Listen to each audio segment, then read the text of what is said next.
बिस्मिल्लाहिर्रहमानिर्रहीम अस्सलाम वालेकुम स्टूडेंट्स। आज की इस वीडियो में हम डिस्कस करने जा रहे हैं 11th क्लास फिजिक्स।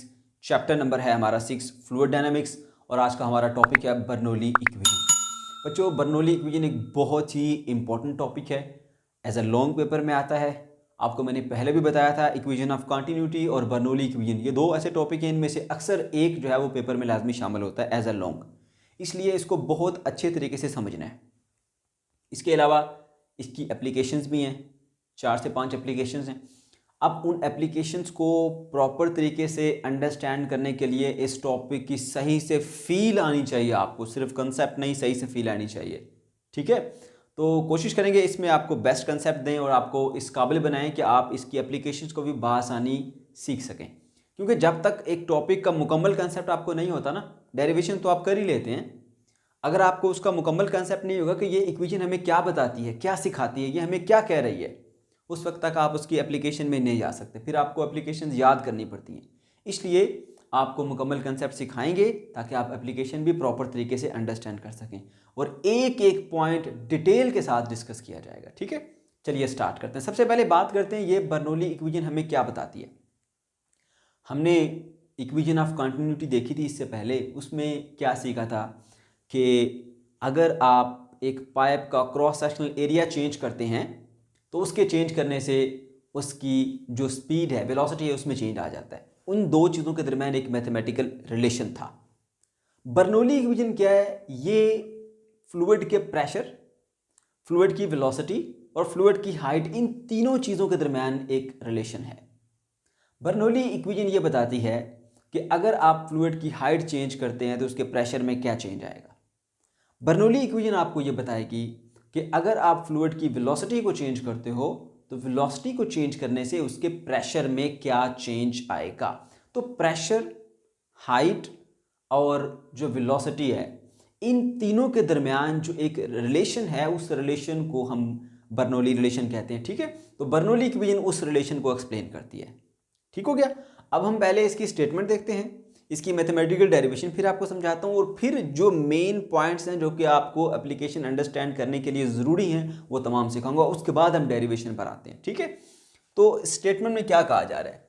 एक आइडियल फ्लूइड के लिए, आइडियल फ्लूइड के बारे में आप जानते हैं, कैसा फ्लूइड जिसके पास 5 क्वालिटीज़ होती है। नंबर 1 क्वालिटी क्या है कि वो इनकम्प्रेसिबल होना चाहिए, उसका स्टेडी फ्लो होना चाहिए, यानी लैमिनर फ्लो कह लें आप उसको। ठीक है, इसके अलावा वो इनकम्प्रेसिबल होना चाहिए, नॉन विस्कस होना चाहिए, उसके जो टेम्परेचर वेरी नहीं करना चाहिए।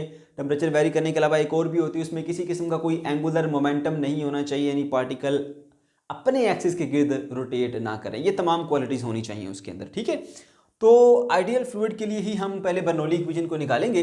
तो कहता है एक आइडियल फ्लूइड के लिए sum of pressure, kinetic energy per unit volume and potential energy per unit volume remains constant. ठीक है, ये इक्वेशन हमें क्या बताती है कि pressure plus kinetic energy per unit volume and potential energy per unit volume, इन तीनों का सम क्या रहेगा आपके पास, हमेशा सेम रहेगा, कांस्टेंट रहेगा। कांस्टेंट मीन जो चीज़ चेंज ना हो, हमेशा एक जैसी रहेगी आपके पास। ठीक है, तो ये आता है हमारे पास मैथमेटिकल रिलेशन। अब आपको एतराज़ होगा कि ये किस तरह से kinetic energy per unit volume है और ये किस तरह से potential energy per unit volume है। तो देखिए, मैंने रफ वर्क में यहाँ लिखा हुआ है, काइनेटिक एनर्जी बराबर होती है mv²।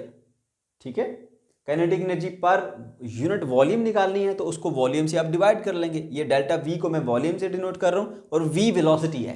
ठीक है, डेल्टा v वॉल्यूम है, तो मास पर यूनिट वॉल्यूम क्या होता है आपके पास, आपको पता है डेंसिटी के बराबर होता है, जिसको हम रो से डिनोट करते हैं, तो 1/2 रो v²। ठीक है, इसी तरह पोटेंशियल एनर्जी बराबर होती है mgh के, यहाँ पर m मैस है। ठीक है, अब potential energy per unit volume निकालने के लिए आप इसको वॉल्यूम से डिवाइड कर देंगे, तो mess divided by volume again क्या होता है हमारे पास, डेंसिटी होती है, रो gh आ गया। इस तरह से हम इसको यूं लिख सकते हैं, pressure plus kinetic energy per unit volume and potential energy per unit volume. तो ये kinetic energy per unit volume है और ये potential energy per unit volume है, और इन तीनों चीज़ों का सम जो है वो आपके पास हमेशा कांस्टेंट रहेगा। अब मैंने जो स्टार्ट में बात की थी, मैंने कहा था ये रिलेट करता है PHV को, तो PHV में प्रेशर, हाइट और वेलोसिटी आती है। ये फिर कुछ और बता रहा है, हमने कुछ और बात की है, नहीं सेम बात है। देखिए ज़रा, इसके अंदर एक टर्म प्रेशर की है, इस टर्म में देखें 1/2 इज अ कांस्टेंट, डेंसिटी क्योंकि आइडियल फ्लूइड है कांस्टेंट रहेगी। वेलोसिटी चेंज हो सकती है, ये वेरिएबल है सेकंड वेरिएबल, इस टर्म के अंदर वेलोसिटी आ जाती है, वो वेलोसिटी को डिस्कस कर रहा है यहां पर। Density and gravitational acceleration again both are constant. Height जो है वो वेरी कर रही है, यहां पर आप देख सकते हैं, एक पाइप मैंने शो भी किया, हाइट वेरी कर सकती है, तो ये हाइट जो है वो हमारे पास एक वेरिएबल आ गया। तो ये एक ऐसी इक्वेशन है जो कि प्रेशर को, वेलोसिटी को और हाइट को रिलेट कर रही है, ठीक है, PHV। इसके अलावा बाकी चीज़ें जो इसमें एडिशनल है वो सारी कांस्टेंट है, वो तो चेंज नहीं हो सकती। तीन मेन वेरिएबल हैं PH और V, और इन्हीं को रिलेट करती है ये हमारे पास बर्नौली इक्वेशन। अब इस बर्नौली इक्वेशन को आपने और एक अंदाज से देखना है ताकि आप इसकी जो एप्लीकेशन है वो अच्छे तरीके से अंडरस्टैंड कर सकें। इसके अंदर जो एक टर्म है वो प्रेशर वाली टर्म है, ये मैंने लिखा P वाली टर्म, ठीक है। ये kinetic energy per unit volume जो है ये हमारे पास बेसिकली वेलोसिटी वाली टर्म है। इसके अंदर ये कांस्टेंट है, ये कांस्टेंट है, तो वेलोसिटी है, तो ये हमारे पास वेलोसिटी वाली टर्म है। ये रो GH बेसिकली क्या थी, potential energy per unit volume, rho और G कांस्टेंट है। ये हाइट इसमें एक वेरिएबल है, तो ये हाइट वाली टर्म है, ठीक है। प्रेशर वाली टर्म, वेलोसिटी वाली टर्म और हाइट वाली टर्म, इन तीनों का सम आपके पास कांस्टेंट रहेगा, ये बताती है आपको बर्नौली इक्वेशन। क्या मतलब हुआ इसका, फर्ज कर लें कि अगर इसमें हाइट 20, हाइट की जो है वैल्यू हम कोई 20 यूनिट ले लेते हैं, वेलोसिटी वाली टर्म जो है वो हमारे पास 30 आ जाती है, और जो प्रेशर वाली टर्म है वो हमारे पास 50 है। इन तीनों का सम हमारे पास है 100, ठीक है। अब अगर हम हाइट चेंज करते हैं या हम इसकी वेलोसिटी को चेंज करते हैं, जो मर्जी आप चेंज कर लें, लेकिन ओवरऑल जो इनका सम रहेगा ना वो आपके पास 100 ही रहेगा, क्योंकि कांस्टेंट लफ्ज का मतलब हो जाए जो ना चीज चेंज हो, जो चीज चेंज ना हो, तब्दील ना हो, ठीक है। अब इसमें ना इन तीनों चीजों के दरमियान एक रिलेशन आ गया, प्रेशर, वेलोसिटी और हाइट के दरमियान एक रिलेशन है, उन तीनों टर्म का सम कांस्टेंट है, ठीक है। ओके, अब अगर आप देखना चाहते हैं कोई सी दो चीजों का आपस में ताल्लुक देखना चाहते हैं, तो एक चीज को आप सेम रखो तो दो चीजों के दरमियान ताल्लुक आपको मिल जाएगा। जैसे यहां पर प्रेशर, वेलोसिटी और हाइट है ना, मैं हाइट को चेंज नहीं करता, हाइट को मैं सेम रख लेता हूं, और अब मैं देखता हूं कि अगर मैं वेलोसिटी चेंज करता हूं तो प्रेशर में कैसा चेंज आएगा।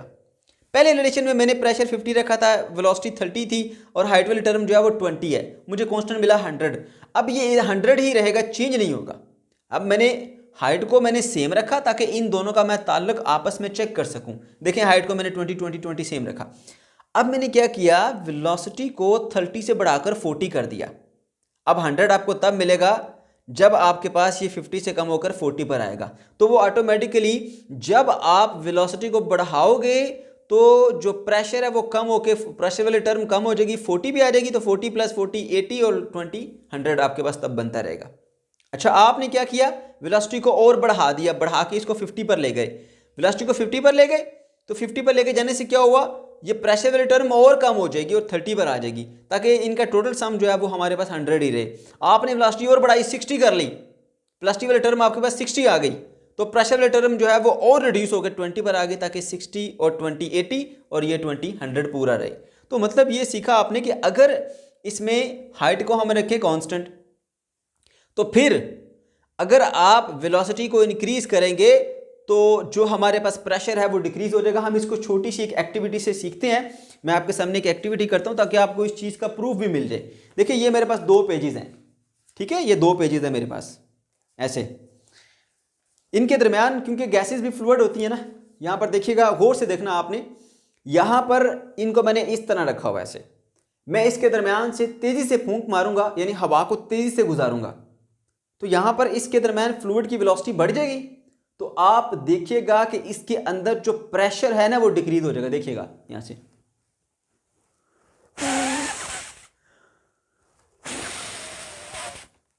अब गौर से देखिए, जब मैंने इधर हवा गुजारी स्पीड के साथ, तो होना तो यूं चाहिए था, ये पेज यूं बिखरने की बजाय क्या हुआ, अंदर इन दोनों पेजेस के दरमियान जो प्रेशर है वो कम हो गया, और साइडों पे प्रेशर ज्यादा था, तो फिर ये पेजेस ऐसे अंदर की तरफ बेंड हो जाएंगे। ठीक है, एक बार फिर देखिए इसको,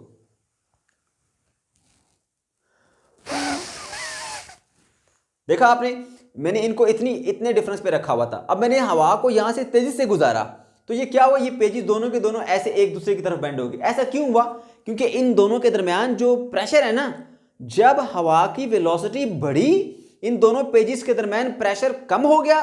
प्रेशर कम होने से क्या हुआ, इस साइड प्रेशर ज्यादा है, इस साइड प्रेशर ज्यादा है तो एयर मूव करती है from a high pressure to low pressure. उन्होंने इधर से ऐसे पुश किया, इधर वाली एयर ने इसको ऐसे पुश किया, तो बजाय ये दोनों पेज ऐसे खुलते ये ऐसे बंद हो गए। एक बार फिर से इसको ऑब्जर्व करें, देखिएगा ये हमने दोनों पेज रखे हैं ऐसे,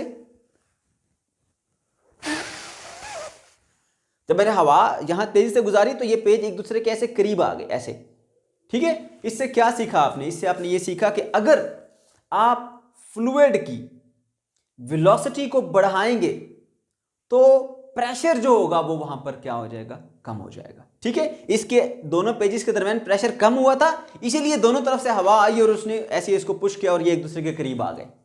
ठीक है, उम्मीद करता हूं कि आपको इससे समझ आ गई होगी। तो हमने जो अभी अभी ये रिलेशन सीखा था, यहां पर हमने अभी अभी जो रिलेशन सीखा था वो क्या था कि अगर आप वेलोसिटी को बढ़ाओगे फ्लूइड की तो उसका प्रेशर कम हो जाएगा। ये एक ऐसा कंसेप्ट है जो आपकी तमाम एप्लीकेशंस के अंदर इस्तेमाल होगा। ठीक है, ये अच्छे से याद रख लो कि अगर आप फ्लूइड की वेलोसिटी बढ़ाओगे तो उसका प्रेशर कम हो जाएगा एट द सेम हाइट। ठीक है, अगर आपके पास हाइट कांस्टेंट है। ओके जी, अब हम बढ़ते हैं जी इसकी मैथमेटिकल डेरिवेशन की तरफ। तो हमारे पास एक पाइप है जो कि डिफरेंट क्रॉस सेक्शनल एरिया है उसका। यहां पर क्रॉस सेक्शनल एरिया इसका A1 है और यहां पर क्रॉस सेक्शनल एरिया इसका A2 है। ठीक है, तो इसके अंदर हम यहां से फ्लूइड को एंटर करेंगे, ऐसे फ्लूइड फ्लो करता हुआ आएगा। इस तरफ के जो हाइट है वो H1 है, और याद रहे हाइट हमेशा इसके सेंटर से लेनी है, आपने ये बात याद रखनी है यहां पर। ठीक है, इसके भी बिल्कुल सेंटर से पाइप के। ओके, इसकी हाइट H1 है, इधर से हाइट पाइप की जो है वो H2 है। हाइट में वेरिएशन रखी है हमने। ओके, उसके अलावा हमने क्या किया जी, यहां से इधर से फ्लूइड एंटर करेंगे जिसका क्रॉस सेक्शनल एरिया A1 है, जहां से फ्लूइड आउट होगा उसका क्रॉस सेक्शनल एरिया A2 है। इसका क्रॉस सेक्शनल एरिया भी हमने डिफरेंट रखा। ठीक है, इसके ऊपर जो है वो एटमॉस्फेरिक प्रेशर एक्ट कर रहा है, जो कि हर डायरेक्शन से एक्ट करता है। इधर से इस तरफ होगा और इधर से ये इस तरफ को एटमॉस्फेरिक प्रेशर। आपको पता है कि आपने एक क्वेश्चन भी पढ़ा था कि एक बबल की शेप जो है वो स्फेरिकल क्यों होती है, क्योंकि उसके ऊपर हर तरफ से जो है वो एटमॉस्फेरिक प्रेशर एक्ट हो रहा होता है। ठीक है, तो इधर भी एटमॉस्फेरिक प्रेशर इधर से यूं होगा और इधर से ये इस तरफ को होगा। ओके, अब आपने यहां पर इस्तेमाल करना है law of conservation of energy का, और एक मैथमेटिकल रिलेशन ड्राइव करेंगे। हमने ये देख लिया कि डिफरेंट क्रॉस सेक्शन एरिया का पाइप है, यहां से हमने फ्लूइड को एंटर किया, हमने कुछ उस पर वर्क किया। ठीक है, उसके ऊपर प्रेशर लगाया, वर्क किया, वो यहां से मूव करता हुआ यहां से बाहर आएगा। ठीक है, और इस दौरान इसने जो फासला तय किया वो यहां से लेकर यहां तक वो फासला डेल्टा x1 है। ठीक है, यहां से फ्लूइड जो एंटर हुआ, अब जितना फ्लूइड आप यहां से एंटर करोगे definitely at the same time यहां से फ्लूइड आउट भी होगा। तो यहां से जो फ्लूइड आउट हुआ उसने कुछ फासला तय किया, यहां से लेकर यहां तक वो डेल्टा x2 है, जैसे आपने इक्वेशन ऑफ कंटिन्यूटी में किया था। यहां पर जो वेलोसिटी थी फ्लूइड की वो v1 है। ठीक है, और यहां पर आपको पता है कि क्योंकि क्रॉस सेक्शनल एरिया चेंज हो गया तो according to equation of continuity इसकी वेलोसिटी भी चेंज होगी। इसकी वेलोसिटी अब v2 है, यहां पर वेलोसिटी इसकी v1 थी, यहां पर वेलोसिटी इसकी v2 है। ठीक हो गया? अच्छा जी, अब हमने क्या करना है, अच्छा एक बात और कि यहाँ पर डेल्टा टी सेम टाइम के अंदर जो यहाँ से फ्लूइड इंटर हुआ उसी टाइम डेल्टा टी के अंदर यहाँ से ये फ्लूइड आउट हुआ, तो ये डेल्टा टी दोनों केसेस के अंदर ये हमने सेम कंसीडर करना है। अब law of conservation of energy को यूज करते हुए हम इसकी डेरिवेशन निकालेंगे। Law of conservation of energy हमें क्या बताता है? वो कहता है कि एनर्जी को हम बना नहीं सकते, एनर्जी को हम डिस्ट्रॉय नहीं कर सकते। ठीक है, तो फिर इसका मतलब अगर एक बॉडी की मैकेनिकल एनर्जी में कुछ कमी आती है तो वो फिर कहाँ गई? वो वर्क में चेंज हो गई। अगर किसी बॉडी की मैकेनिकल एनर्जी में कुछ इजाफा होता है तो वो कहाँ से आया? वो बेसिकली किसी ने उसके ऊपर वर्क किया होगा जो इसके अंदर in the form of energy store हो गया। ठीक है, तो यही रिलेशन हम यूज करेंगे, work is equal to change in energy. Mechanical energy की बात कर रहा हूं, और मैकेनिकल एनर्जी आपको पता है वो आपके पास होता है काइनेटिक एनर्जी और पोटेंशियल एनर्जी दोनों। ठीक है, इसीलिए जो वर्क है वो आपके पास change in kinetic energy plus change in potential energy आएगा।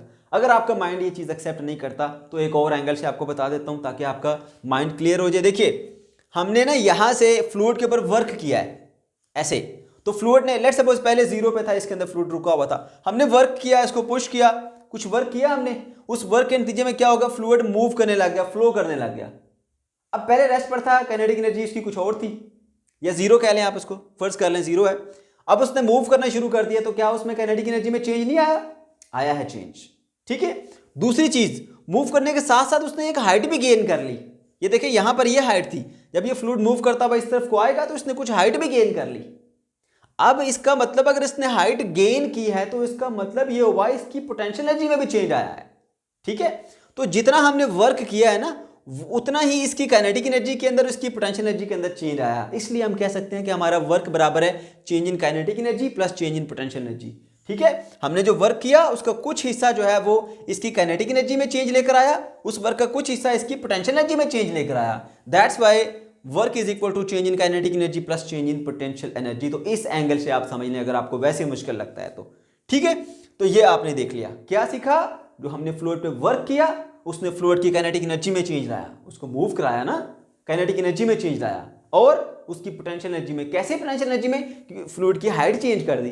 एक ऑब्जेक्ट को मैं यहां से ऊपर शिफ्ट करता हूं ना तो उसके अंदर पोटेंशियल एनर्जी बढ़ जाती है। ठीक है, उसकी पोटेंशियल एनर्जी में चेंज आ जाता है, ये हाइट चेंज कर दी हमने उसकी। ओके जी, इसलिए work is equal to change in kinetic energy plus change in potential energy. ये हमारा मैथमेटिकल रिलेशन आ गया।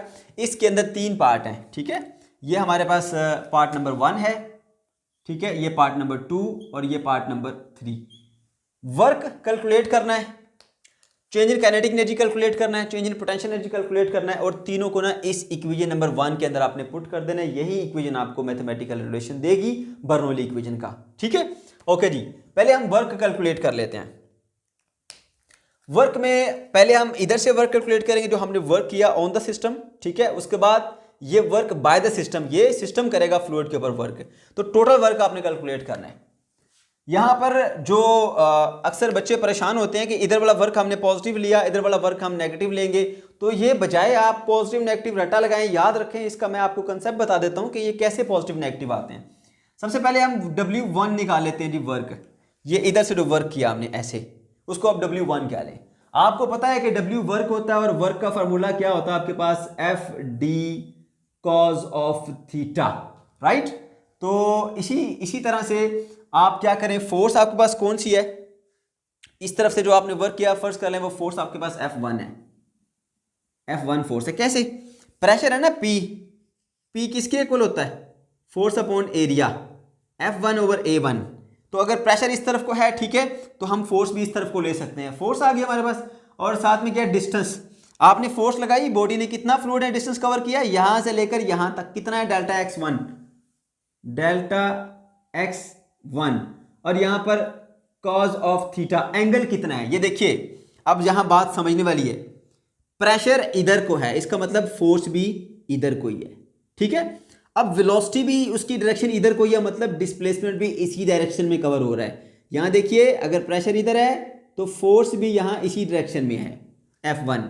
ठीक है, वेलोसिटी इधर है तो मतलब डिस्प्लेसमेंट डेल्टा x1 वो भी इसी डायरेक्शन में, दोनों पैरेलल हैं। तो पैरेलल के केस के अंदर बच्चों याद रख लो, थीटा कितना होता है हमारे पास, 0 डिग्री।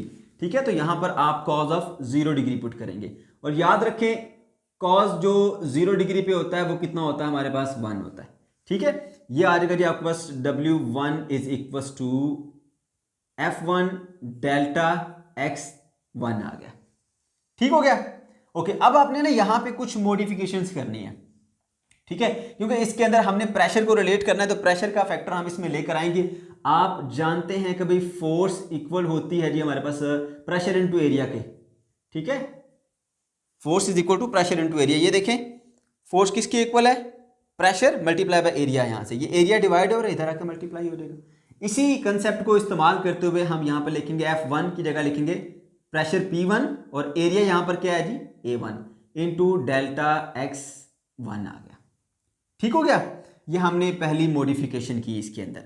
ओके जी, अब हमें पता है कि ये जो हमारे पास एरिया है, और ये यहां पर ये देखें, ये एरिया A है, ये एक सिलेंड्रिकल शेप बनी हुई है, सिलेंड्रिकल शेप। मैं आपको यहां अलग से बना के दिखा देता हूं।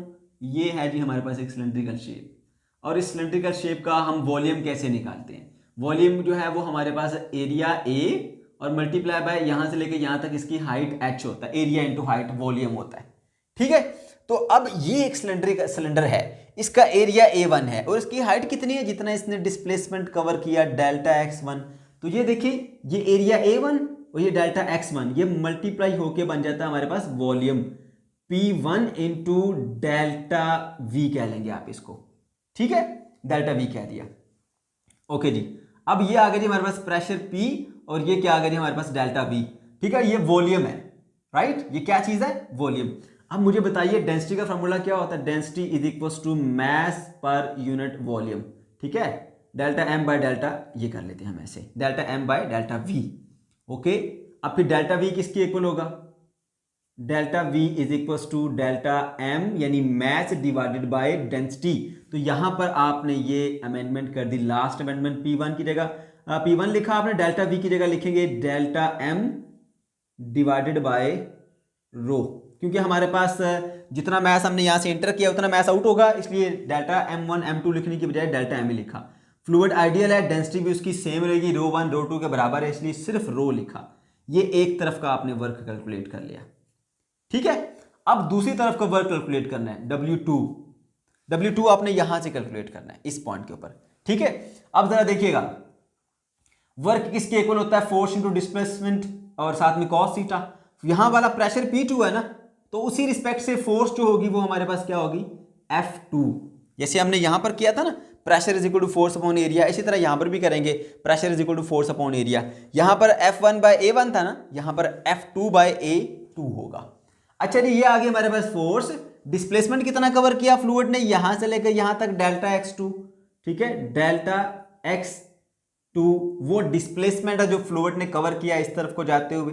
ठीक है, साथ में कॉज ऑफ थीटा आता है, कॉज ऑफ थीटा। अब जरा यहां देखिए, इस पॉइंट के ऊपर देखिए तो प्रेशर इस तरफ को है, अगर प्रेशर इधर को है तो मतलब फिर फोर्स भी इधर को ही होगी, फोर्स F2 इधर को होगी, लेकिन वेलोसिटी इधर को है, इसका मतलब डिस्प्लेसमेंट इस डायरेक्शन में कवर हो रहा है। ये आ गया हमारे पास डेल्टा x2, दोनों एक दूसरे के ऑपोजिट हैं, तो थीटा की वैल्यू यहां पर कितनी होगी? 180 डिग्री, क्योंकि ये पैरेलल है लेकिन एक दूसरे के ऑपोजिट हैं। ठीक है, डायरेक्शन में एक दूसरे के ऑपोजिट है, तो 180 डिग्री का एंगल बनेगा। तो थीटा की जगह आप यहां पे लिख देंगे जी 180, 180 डिग्री। तो cos 180 पे क्या होता है हमारे पास? -1 cos 180। लो जी, अब आपको रट्टा नहीं लगाना पड़ेगा, आपको पता चल गया कि हमारा माइनस जो है वो किस तरह से आता है। cos 180 माइनस होता है, माइनस F2 डेल्टा x2, इसलिए साथ में आ गया माइनस। ओके, अब जरा देखिए यहां पर हमने ये माइनस साइन को शो कर दिया कि आखिर क्या वजह है, माइनस साइन क्यों आता है हमारे पास, ये चीज हमें क्लियर हो गई है। अब वही मॉडिफिकेशन जो हमने ऊपर की थी, इसके अंदर प्रेशर को इन्वॉल्व करने के लिए आपको पता है जी, प्रेशर किसके इक्वल, फोर्स किसके इक्वल होती है? प्रेशर इनटू एरिया के। तो ये F2 है, तो इसकी जगह लिखेंगे जी प्रेशर P2 और area A2, same to same वही मॉडिफिकेशन, और साथ में आया जी डेल्टा x2। अब जरा देखिए यहां पर अगेन, जैसे मैंने यहां पर बताया था सिलेंडर का वॉल्यूम कैसा निकलता है? Area into height. अब यहां पर ये एक सिलेंड्रिकल शेप बनी हुई है जिसका एरिया कितना है? A2। इसकी हाइट कितनी है सिलेंडर की? जितना इसने यहां से यहां तक फ्लूइड ने फासला तय किया, डेल्टा x2। ये इसकी हाइट बन रही है सिलेंडर की, और ये इसका एरिया बन रहा है। तो ये एरिया A2 इंटू हाइट, तो ये बन जाता है हमारे पास माइनस P2, और ये एरिया इंटू हाइट क्या बन जाता है? Delta V volume. Delta V को मैंने वॉल्यूम से शो किया है, राइट। अगेन वॉल्यूम किसके इक्वल होता है हमारे पास? मैस बाय रो। ठीक है, माइनस P2 इंटू क्या आ जाएगा जी? Delta M divided by density. ये आ गया हमारे पास दूसरी तरफ का वर्क। अब टोटल वर्क हमने कैलकुलेट करना है W, तो वो हमारे पास आ जाएगा जी W1 प्लस W2।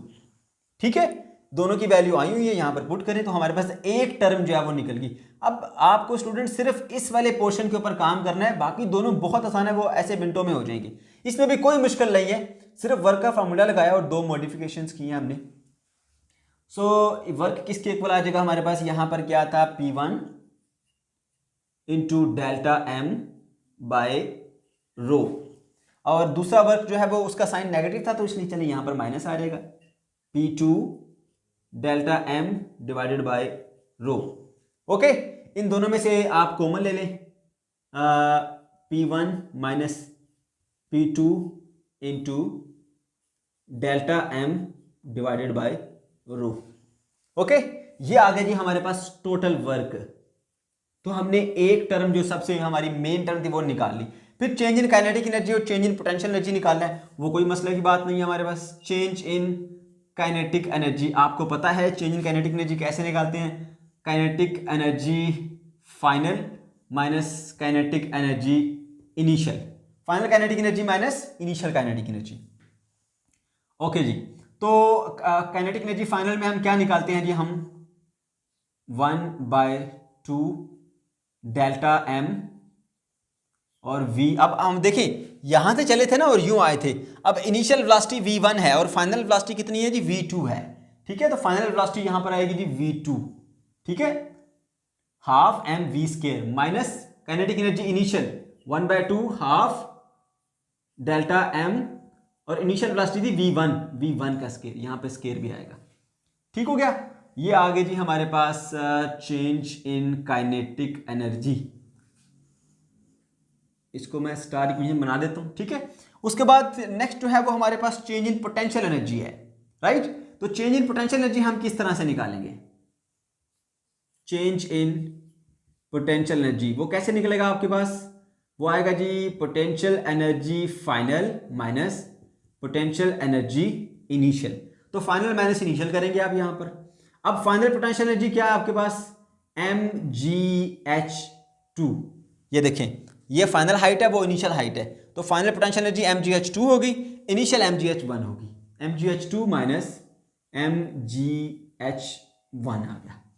ठीक हो गया, ये आ गया जी चेंज इन पोटेंशियल एनर्जी की इक्वेशन। इसको भी आप ऐसे स्टार लगा लें। अब आपने क्या करना है, ये तीनों इक्वेशन हमने पुट कर ली, फाइंड कर ली वैल्यूज W की, काइनेटिक एनर्जी की और पोटेंशियल एनर्जी की। ये हमने इक्वेशन नंबर 1 में पुट करनी है। हमने पुट इन इक्वेशन 1 में पुट करते हैं जी। W की ये वैल्यू है। ठीक है, मैं दोबारा लिख देता हूं उसको। W is equals to change in kinetic energy plus change in potential energy. Right, okay जी।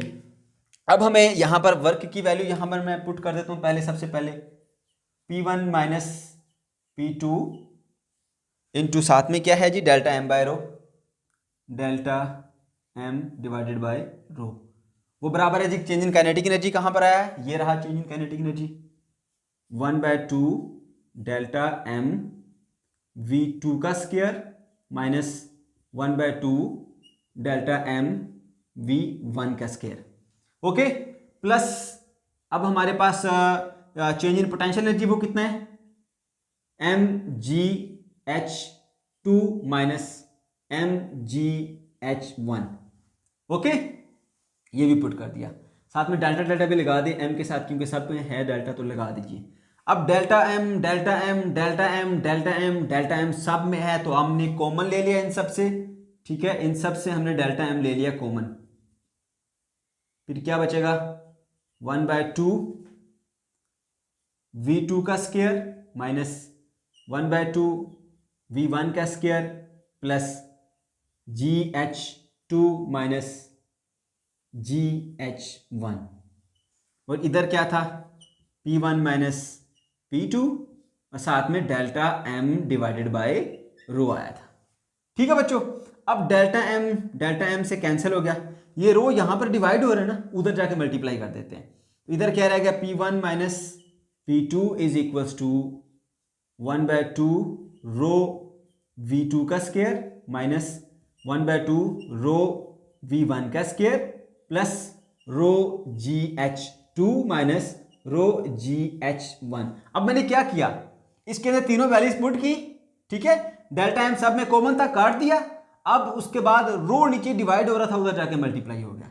ठीक है बच्चों, अब मैंने क्या करना है, जो 1 वाली टर्म है सारी इधर ले आऊंगा, 2 वाली टर्म सारी उधर चली जाएंगी। तो ये प्रेशर P1 इधर पहले से है, और ये आगे जी हमारा माइनस वाले इधर आके प्लस हो जाएगा 1/2 रो V1 का स्क्वायर, और वो हमारे पास आ गया जी प्लस रो GH1। ये 1 वाली टर्म थी, उधर ले गया, ये भी 1 वाली टर्म थी, उधर ले जाऊंगा। P2 इधर पड़ा है, इसको भी उधर ले जाऊंगा, क्योंकि 2 वाली सब उधर ले जाऊंगा। P2 माइनस का था, इधर आके प्लस का हो गया। अब इधर पहले से ही ये पड़ा हुआ है 1/2 रो V2 का स्क्वायर, और पहले से इधर पड़ा हुआ है रो GH2, रो GH2। अब यहां पर देख लीजिए, यहां पर प्रेशर एक साइड के ऑफ द पाइप की एक साइड के ऊपर देखा हमने, एक पॉइंट के ऊपर प्रेशर, उसकी kinetic energy per unit volume, उसकी potential energy per unit volume, इन तीनों का सम वो बराबर है।